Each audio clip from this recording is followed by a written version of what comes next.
Hi! Welcome to day 6 of our free UPCAT review, and as you can see, nandito tayo sa science portion. Ang topic natin for today is nuclear chemistry, solutions and intro to organic slash biochemistry. So first, let me introduce myself. Hi, I'm Hakim. I'm currently studying BS Biology in UPLB, and I made this free reviewer para lahat kayo ay magkaroon ng fighting chance to cram your way into passing the UPCAT. This is built to be a cram review. So, it's not a deep dive ng lahat ng topics. Okay, start na tayo. So first, introduce muna natin ang nuclear chem. While ordinary chemical reactions only rearrange electrons, nuclear reactions involve changes inside the nucleus itself.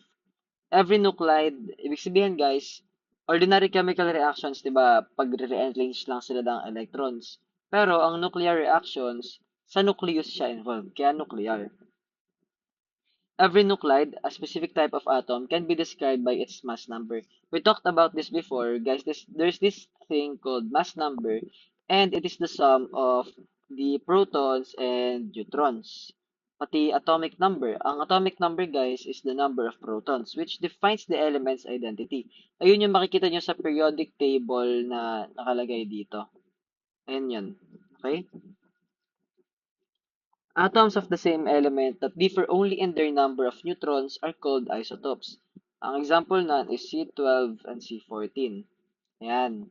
Kumbaga, guys, 'di ba, ang atomic number ng carbon is 6, pero pwede sila magkaiba ng neutrons and kapag mangyari yon is ang tawag na sa kanila isotopes. So, if they dep tapos nagbabago din diyan kung alin yung mas stable. Okay.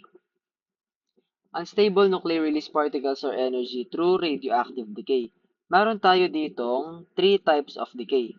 The first type of decay is alpha decay and it emits a helium nucleus. Bale, dalawang protons tapos dalawang neutrons. Ito yung pinakamahina. Bale, ang alpha guys, weakest. Tapos helium. Ayan ang keywords nyo kapag alpha. Tapos, ang beta naman, it emits an electron and is stopped only by aluminum. So, electron, tsaka aluminum. Yan ang keyword nyo sa beta decay.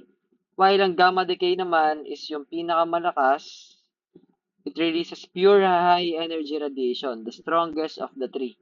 Pare, strongest ang gamma. Isipin nyo lang, para maalala nyo yun, guys, si Hook kasi, galing kasi siya sa gamma radiation. So, isipin nyo, lagot kayo kay Hook sa gamma kasi siya yung pinakamalakas. Yan. Mhm. Ito naman, next concept is ang half-life. Half-life is the constant amount of time it takes for half of a radioactive sample to decay, unaffected by outside conditions such as temperature or pressure. Half-life then is an important concept, guys, pagdating sa entrance exam, so make sure to take note of that. Okay? Most likely may lalabas na tanong about half-life. Mhm.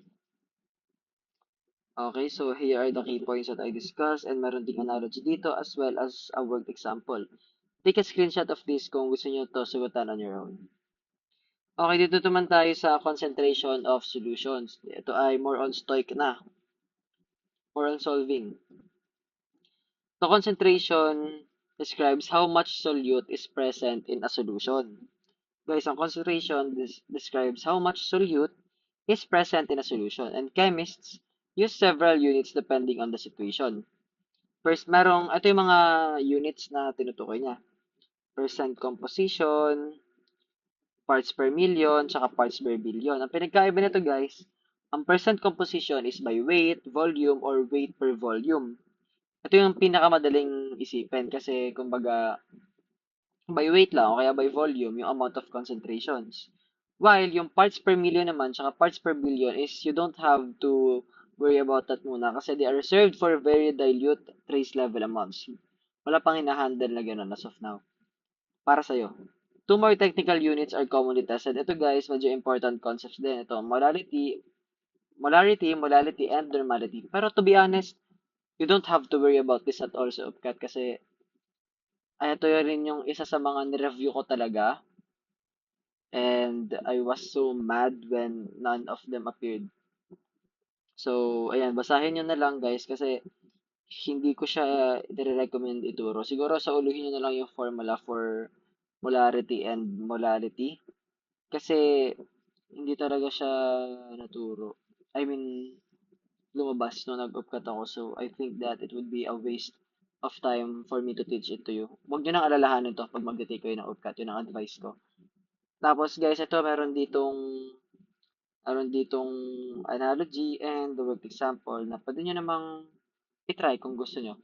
Guys, ang pinaka-advice ko sa upcut, sa science portion, is that kahit gaano karami ang aralin mo, wala rin. Wala rin. Kahit aralin mo pa lahat ng topics, chemistry, biology, physics, earth sci, guys, wala rin siya. Kasi ang mangyayari lang doon, kakaiba yung lengguwahe ng science portion sa UPCAT. Para siyang alien language na hindi mo maintindihan.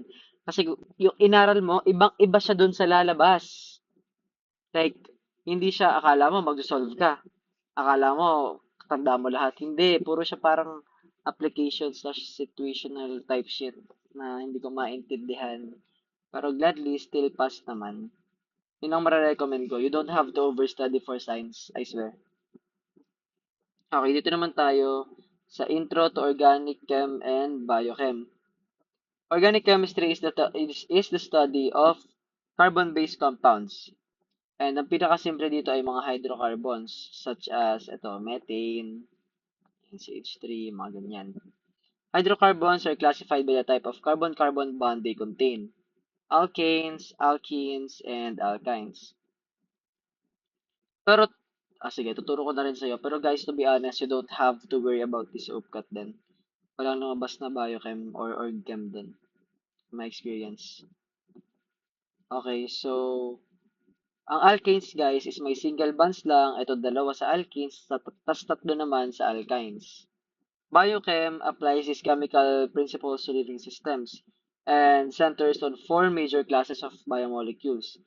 Carbohydrates, lipids, proteins, and nucleic acids. I'm sure naman na alam niyo na to, but let me explain it to you. Carbohydrates are basically sugars. Lipids are oils, proteins are yung built from chains of amino acids. Nucleic acids naman is yung DNA mo and RNA. Ayan yung key points dito. Pwede nyo screenshot. And an analogy as well as a work example is here. Pati isang quick practice. So, yun lang guys for today's science portion. I'm sure na maybe some of you are upset kasi bakit parang putyo-putyo na lang. Well, kasi these topics are yung type the complex topics na alam kong hindi lalabas sa UPCAT kasi the UPCAT wasn't like that at all. So, you don't really have to worry about these topics, okay? Yun lang.